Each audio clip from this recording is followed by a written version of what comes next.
A 22-second video. That is all it was. Savannah Guthrie, one of the most recognizable faces in American television, standing with her brother and sister, holding hands, looking directly into a camera. And in that 22 seconds, she said one word that made former FBI behavioral analysts stop what they were doing and lean forward. Celebrate, not bring her back, not return her, celebrate. Quote, "We beg you now to return our mother to us so that we can celebrate with her. This is the only way we will have peace. This is very valuable to us, and we will pay." Former FBI special agent and crisis negotiator Jason Pack noticed it immediately. That word did not belong to a grieving daughter. That word belonged to a negotiator, because in crisis negotiation, you never offer confrontation. You offer resolution. You give the other party a way to see the ending as a win, and the word celebrate does exactly that. But here is the thing. That was not the first video, and it was not the last. In the weeks after her 84-year-old mother Nancy Guthrie disappeared from her home outside Tucson, Arizona, Savannah posted multiple videos on Instagram, each one different, each one aimed at a different psychological target. Each one, according to former FBI behavioral analysts, almost certainly shaped by the very bureau investigating the case. So, the question this video is going to answer is not what happened to Nancy Guthrie, because that investigation is still ongoing as of the recording of this video. The question is this: when a family speaks to a kidnapper in front of millions of people, who is actually doing the talking? What do FBI behavioral analysts hear in those words that the rest of us miss? And what does it tell us about the person on the other end who has been listening for 7 weeks and still has not responded? If you are new to Crime Files with Liam, subscribe right now before we go any further, because this case is still developing, and you are going to want to be here when it breaks. This is one of the most psychologically complex disappearances in recent American history, and we are going to take it apart layer by layer, starting with the night before any of this began. The Catalina foothills sit 6 miles north of Tucson, Arizona. If you have never been there, picture this: desert terrain, homes spread wide apart across quiet roads, the kind of neighborhood where you can go days without seeing your neighbors. It is beautiful. It is also, as former FBI agent Catherine Schweit told NBC News, exactly the kind of place where someone could take a person and drive away undetected.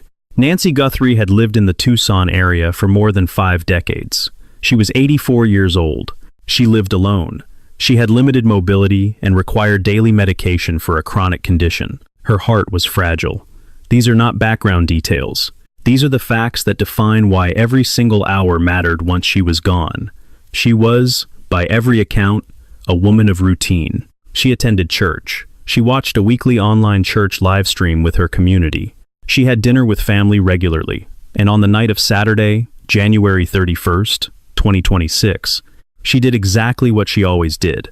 She had dinner with her daughter Annie and Annie's family, played games with them, and then her son-in-law Tommaso Cioni drove her home.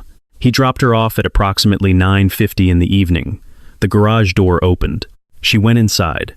The garage door closed at 9:50 p.m., according to authorities. Now here is the detail that matters. Not the routine, not the dinner. The fact that a woman living alone at 84 in an isolated desert neighborhood with limited mobility and a heart condition had a life so structured, so consistent, so clockwork, that the only reason her family discovered something was wrong the next morning was because she missed her weekly church live stream. Not a phone call she failed to return, not a door she left unlocked.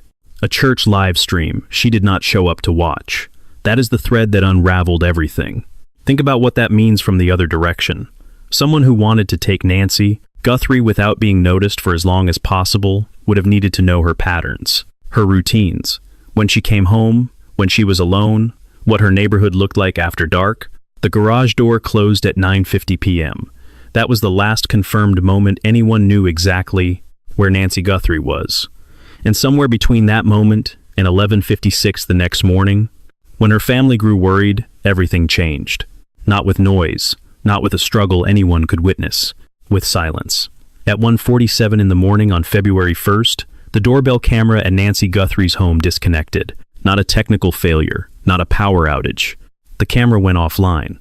25 minutes later, at 2:12 a.m., a security camera at the property detected motion. And then, At 2:28 a.m., something happened that has no clean explanation. Nancy Guthrie's pacemaker stopped syncing with her Apple devices. A pacemaker is designed to stay connected. It is not the kind of device that simply loses signal in the night.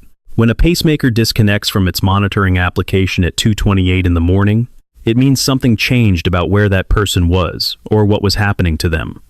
At approximately 2:30 a.m., a Ring camera roughly 2.5 miles from Nancy's home captured footage of a vehicle traveling through the area in a direction that, according to Fox News Digital and NBC News, could have placed it leaving the scene.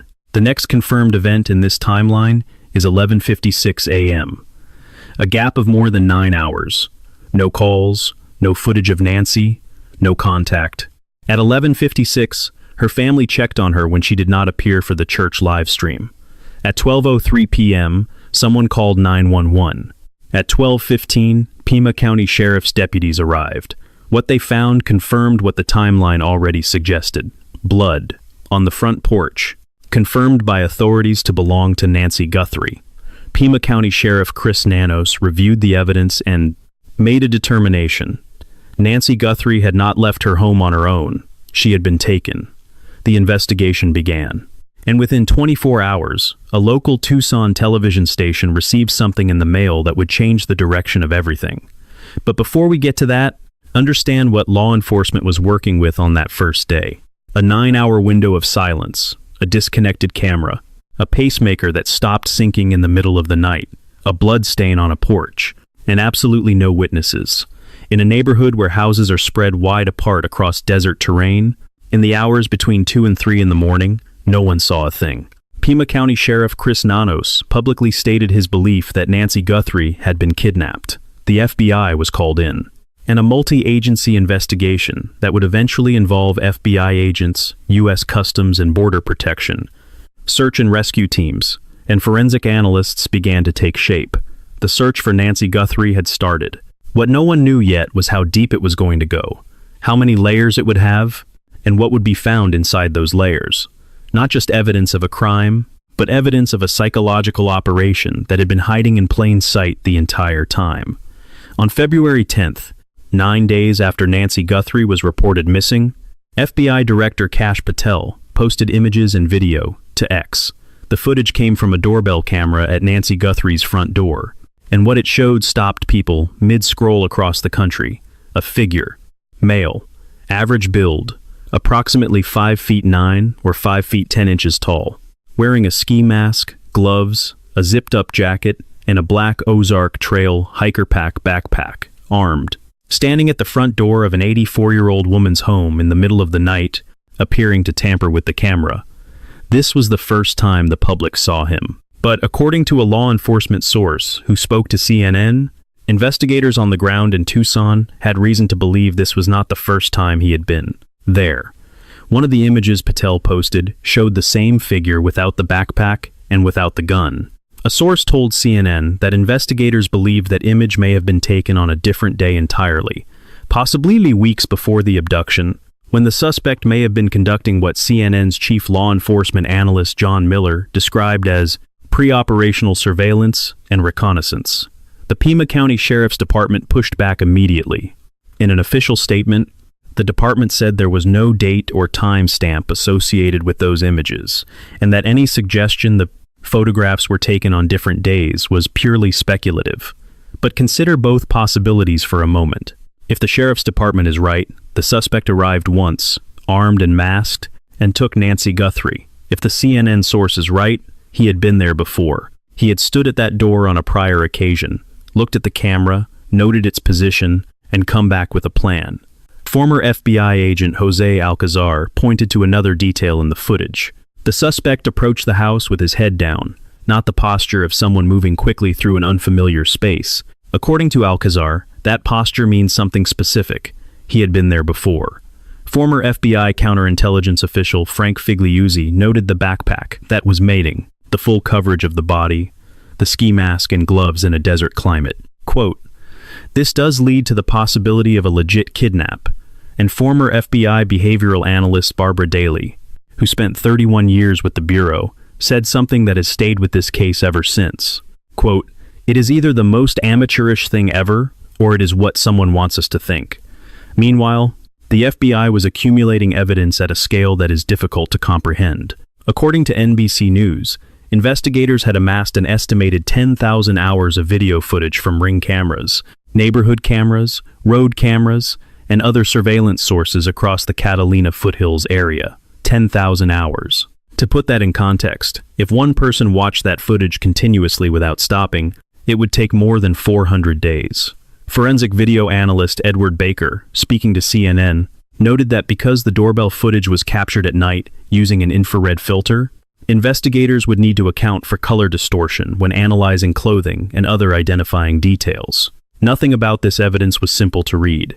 The tip line run by the Pima County Sheriff's Department received more than 18,000 calls after the FBI released the doorbell footage. Former FBI hostage negotiator Richard Kolko explained to CNN that trained analysts do not work through tips in the order they arrive.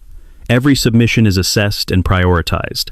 Every tip is handled by a human being who runs additional research, checks records, and hands actionable leads to field agents.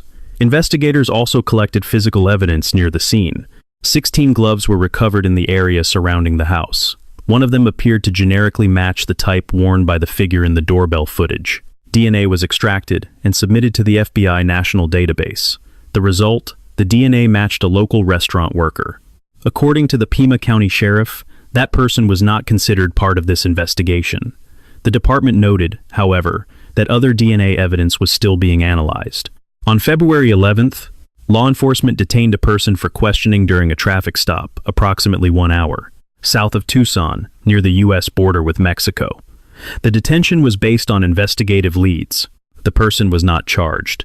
A search warrant was executed at a home in Rio Rico. The detained individual, speaking to CNN affiliate KNXV, said he did not even know who Nancy Guthrie was and that he worked as a delivery driver. He was released. And yet, despite all of it, 10,000 hours of footage, 18,000 tips, forensic lab analysis, a traffic stop near the border, a search warrant, 16 collected gloves. As of the recording of this video, no suspect had been publicly identified, no arrest had been made, and Nancy Guthrie had not been found. What the investigation had produced, however, was something else entirely, a profile, not a name, not a face, but a behavioral portrait assembled piece by piece from every move the suspect had made and every move he had not made. And that portrait was about to become the foundation for something that had never quite been done this publicly before. There is a question that former FBI agent Steve Moore put into words that no one in law enforcement has been willing to answer publicly.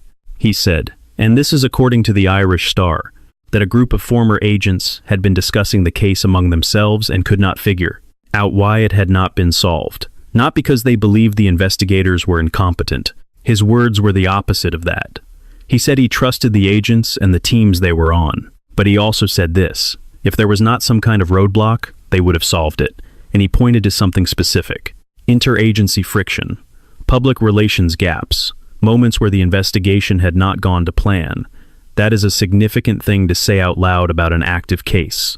And Moore is not the only one raising questions. Former FBI agent Andrew Bringwell, speaking to Newsweek, offered a more diplomatic framing of the same concern. He said the sheriff has to keep a positive spin to maintain public engagement, because in a case like this, with competing news cycles and a country easily distracted, the moment attention drifts, so do tips. So does the pressure on anyone who might know something but has not yet decided to come forward.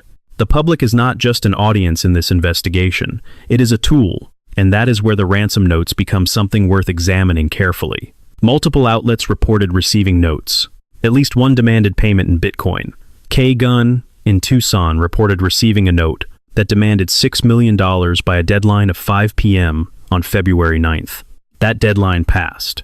The FBI acknowledged the notes existed and said they were taking them seriously, but as of the recording of this video, law enforcement had not publicly confirmed the authenticity of any of them. Former FBI agent Bringwell told Newsweek that the decision to withhold details about the ransom notes was puzzling from the outside, though he acknowledged it likely served a specific investigative purpose. Here is why that matters. In a standard ransom kidnapping, the person holding the victim wants money, and they want it quickly. They communicate aggressively. They set deadlines and enforce them. They push because waiting is dangerous for them. But in this case, the communication from whoever claimed to have Nancy Guthrie arrived in pieces, sent to media outlets, unverified, with deadlines that came and went without consequence. Former FBI agent Catherine Schweit asked the exact question that the evidence demands. If someone took an 84-year-old woman for cash, why would they not communicate directly with the family from the start? Savannah Guthrie herself addressed this in one of her earlier videos. She said the family lived in a world where voices and images could be easily manipulated. She said they needed to know without a doubt that Nancy was alive before they could move forward. That is not just a statement of grief. That is, as multiple former FBI analysts noted, a reflection of a very specific modern problem in kidnapping cases: the rise of AI-generated proof of life. A convincing video that appears to show a victim can now be fabricated, which means even the evidence of survival is no longer automatically trustworthy. The investigation had, at this point, accumulated an extraordinary amount of material and an extraordinary number of unanswered questions. There was a profile of a suspect visible on camera but not yet identified. There were ransom notes that law enforcement declined to verify. There was a gap between what the footage appeared to show and what the sheriff's department was willing to confirm. And there was a woman whose condition and whereabouts remained unknown. What was also accumulating, quietly and in plain view, was something that former FBI analyst Johnny Grusing had been watching closely from the moment the first video went up. A pattern, not in the evidence at the crime scene, in the words coming out of Savannah Guthrie's mouth. To understand what FBI behavioral analysts actually heard in those videos, you have to understand something about how the Bureau approaches communication in kidnapping cases. This is not speculation. This is, according to 31-year FBI veteran Barbara Daly, common practice. When the FBI gets involved in a case like this, they bring in behavioral experts to help craft messaging. The goal is not to comfort the public. The goal is to get inside the psychology of the person who took the victim.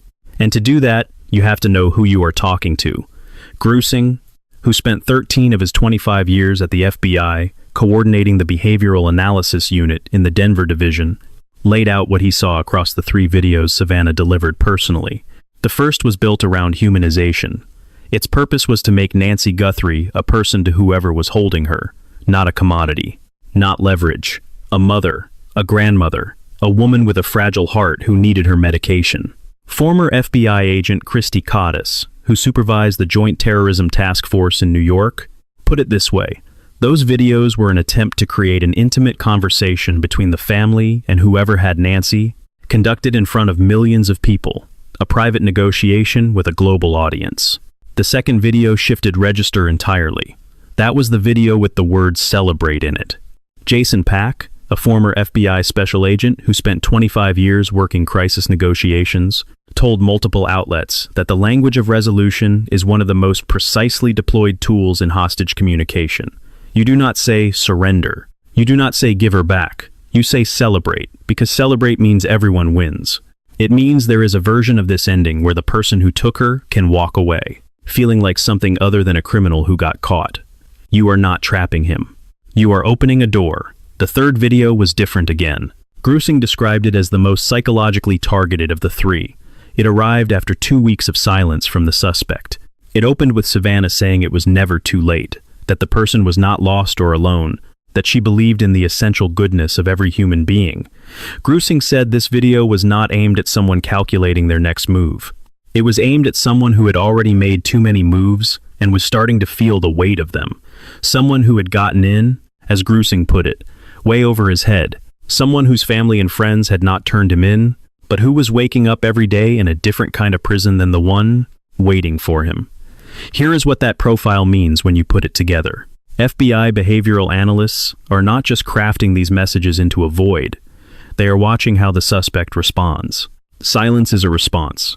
The absence of contact is data.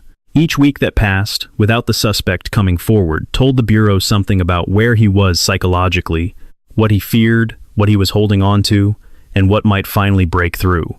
The videos were not just communication, they were diagnostic instruments. And that is the thing that Peak 1 left unanswered. The reason the videos kept escalating in their psychological precision. The suspect was not responding in the way an amateur panicking toward confession typically responds. He was not turning himself in. He was not reaching out. He was absorbing the pressure and staying quiet, which meant the profile the FBI had built from the footage, from the crime scene, from the behavior on camera, was being tested in real time against his actual behavior. And every week of silence updated the portrait.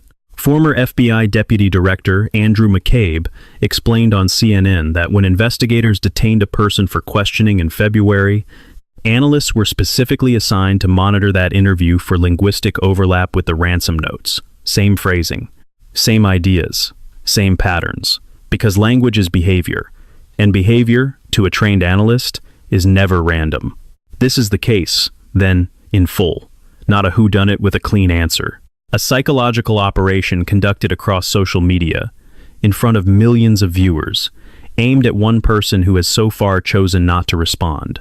3 videos, 3 layers of escalating pressure, one word, celebrate, carrying the weight of an entire negotiation strategy. And on the other side of that pressure, a suspect who, according to multiple former FBI professionals, is almost certainly not a professional, almost certainly knows people who suspect him, and is almost certainly running out of room. On February 24th, nearly 4 weeks after Nancy disappeared, Savannah announced that her family was offering up to $1 million for information leading to her mother's recovery. Combined with the $50,000 already committed by the FBI, the total reward reached $1.2 million. According to sources familiar with the family's thinking, as reported by ABC News, they had been prepared to fund this reward from the beginning. They waited because they were advised to. The timing of a reward announcement in a kidnapping case is not arbitrary. It is a strategic decision, shaped by the same logic that shaped every word in every video. When will this have the maximum possible effect on the people most likely to 2DS? Know something?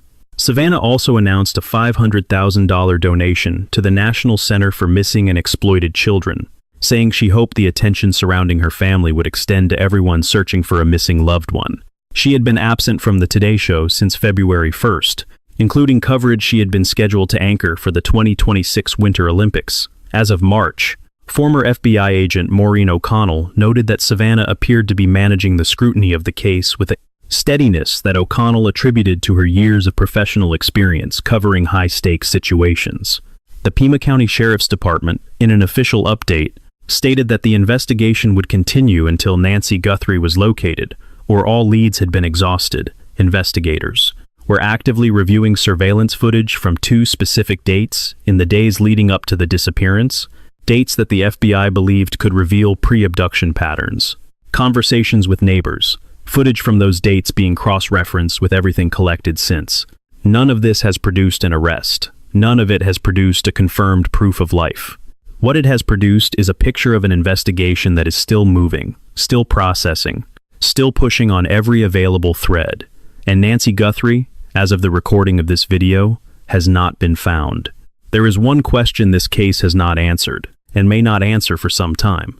The Pima County Sheriff stated in an interview that investigators believed they understood the motive behind what happened to Nancy Guthrie. He declined to say what that motive was. In a case where the ransom theory has grown harder to sustain with each passing week of silence, the question of why someone took an 84-year-old woman from her home in the middle of the desert night becomes something this investigation has not yet been willing to share with the public. That silence, like the suspect's silence, means something. What exactly? We do not yet know. There are specific things this case makes visible that are worth understanding directly. The first is how FBI behavioral messaging actually works in real time. When you hear a family member use the word celebrate in a ransom response, or open a video by affirming the fundamental goodness of the person who took their loved one, you are not hearing grief. You are hearing a tool. The behavioral analysis units at Quantico have spent decades developing language that maps to specific psychological profiles. The panicking amateur, the calculating professional, the person who acted impulsively and is now terrified of the consequences. Each profile requires a different approach. The videos in this case were not identical because the FBI's read on the suspect was evolving week by week. The language escalated as the silence continued. The second thing this case teaches us about is the structural gap in high-profile kidnappings between what law enforcement knows and what they can afford to say publicly. What this case reveals about behavioral science in criminal investigation is that the most precise psychological work being done is almost always invisible. The public sees a grieving daughter. The analyst sees a negotiation. The suspect, if the profilers are right, sees something that is slowly closing in on him from every direction.